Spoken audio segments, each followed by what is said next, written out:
So playing this, I'm just going to go back and just do a little rewind here. I can do this, watch. All right, so anyway, look at the screen, looks a little bit different. So I'm in the G minor. G minor is so cool. Then I have to have a turnaround, right? What is the turnaround? It is this part right here. It is this part right here. These three notes are what are called a turnaround. A turnaround is like a bridge. It's like between a verse to a chorus or a chorus back to a verse. But in many times, that bridge or that turnaround is quick. It's really fast.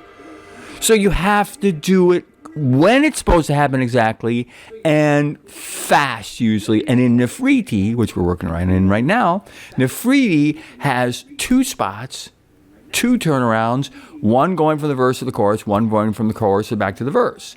And this is the one going from the verse from the chorus back to the verse. And it is taking the E7, 2, here's a 7, and the 2, and the 3, and the +4. Remember, no letter in the right hand. Right-hand guitar player does not write that right hand. And then go to B, just slide your finger right up. But it happens fast. It's a quick turnaround. Wait a minute. Turnaround. And that is because it's going from the +4 off the 5 right to a 5, which is only making it a 2-7. This is a 2-7. And that's what is notated. It's E7, 2 +4 for twice. And then on the third one, it just turns into an E7, 2. And what does that turn around back into? The verse.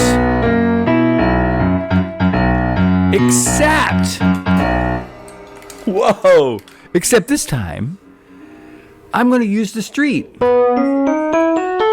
Oh, now I've done it.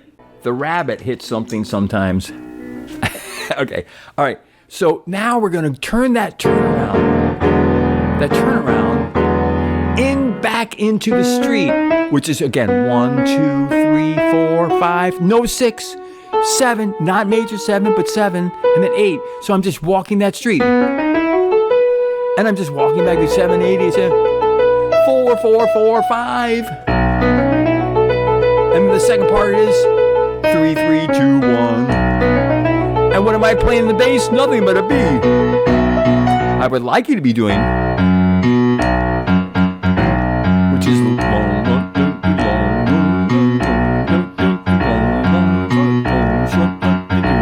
that rhythm, which is written in the bass line all the time.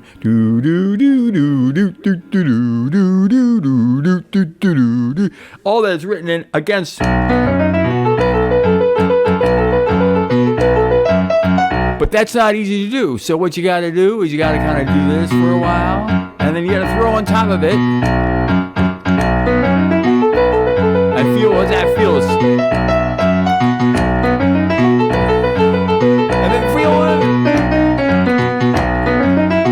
Oh wait, I remember. I forgot how I wrote this. Okay, I wrote this a little differently, y'all. I remember that it was so hard to play the basic verses because I had the time to just rest in my right-hand guitar playing and have all that and all that stuff going on in the right-hand guitar part. No, in the earlier when I was going in the beginning of the verse. So the second verse I simplified down and I just made root, fifth root stuff. They just went. And you can do that with any of my songs. You can just take the bass note, but don't change the letter. You can just lay it different in a rhythm. And maybe you can't do the rhythm that I wrote, but just at least play the letter or the under part of the fraction, whatever that turns out to be. Please play that. Any song that I play would also be free. And then okay, then I had this turnaround that sets me right back into the verse. But instead, I'm going to use this. And that's this line right here. As the upper part. And here's the lower part. Isn't that cool?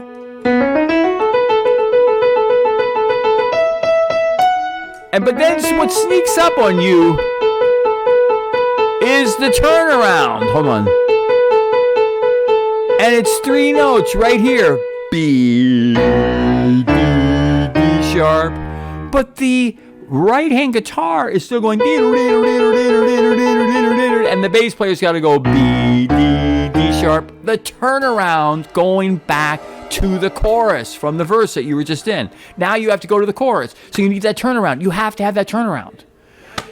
So you don't have that turnaround yet, unless you hit it exactly when it's supposed to be. And it sounds like this if you're going to do this whole jam. All right, that's the first part of the jam. Now here's the second part. And the bass leg on.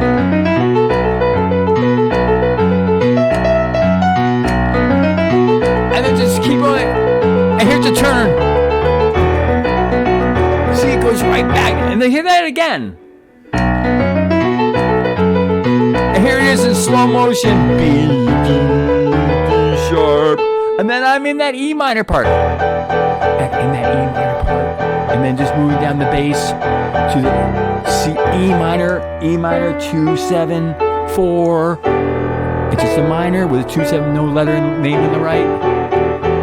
And then keep the same thing, and you get a +4, major 7 +4, and then to the B major, the A major 7 with a B bass. And then we've gone through this before, so I'm just going through this quickly. And then just move, shifting your hand once, and then moving the bass down. You can get a G minor 7, 2. Don't need the letter name to the right, and then just move one finger, and you get a +4 of a C7, and then to that turnaround. Yes, there it is, the turnaround. So you go all the way through these parts, but then you don't have to go in the chorus like it was before. You could do a riff, and I made up this riff. It just crawls through. I'll analyze it tomorrow. But it just crawls right down the chord.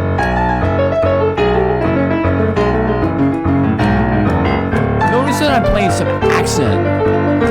Kind of helps me to know where I am. I think when you play riffs, it helps the accent. Oh, what happened right there? The turnaround, and how did it happen? And then it goes back to the beginning. Let's take that lick again, that riff. Here we go again.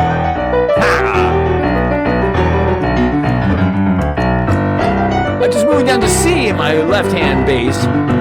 Then the same riff. Different chord, A major 7 with a B bass, G minor 7, 2, and now C7 with a +4. And the turnaround occurs in the C7 +4. If you notice throughout the whole song, here I am crawling down that riff just with the C7 +4, and then I have to hit. Where is that C7 +4? Oh, that's the C major 7. Wait, where is that C? I wasn't in the right. Here it is. The C. Here it goes.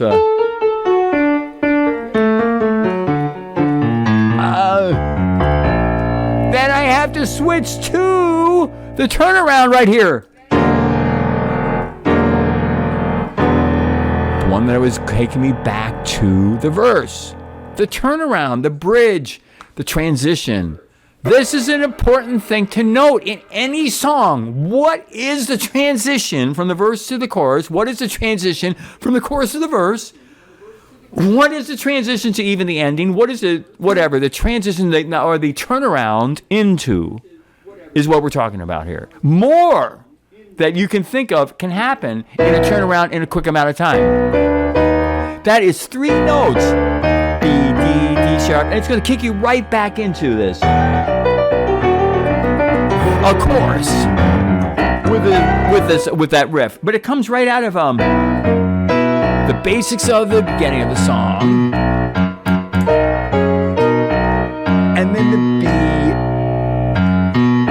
I have plenty of time just holding in my right hand so I can make that rhythm. Now I'm going to change in that one transition, B, D, D sharp, into a different bass rhythm in the first chorus, which is E minor 7, which is this, and then to C major 7 with a +4, and then A major 7 with a B bass, I'm just playing root fifth, root fifth, root fifth, root fifth, root fifth, root fifth, root fifth, root fifth, root fifth. I always played root fifth. I mostly play octaves in the left-hand bass, but then of course that bass player is allowed to play the fifths anytime too. So the roots and the fifths are very important, but most of the roots or the bottom of the fraction is important, but those fifths are important too. But so are the fractions. So are the fractions, yes, of course, but the bass player is very important. It has to be playing the right bass note. Very, very important player of the band is the bass player. Very, very, very, very, very important. Has to be on time, 50% of music right there, and also has to play the correct letter exactly on time. A critical thing. And you might think, oh, a bass player only has one note to play at a time. No, more critical than you think. As critical as the drummer, I think, in a band is the bass player.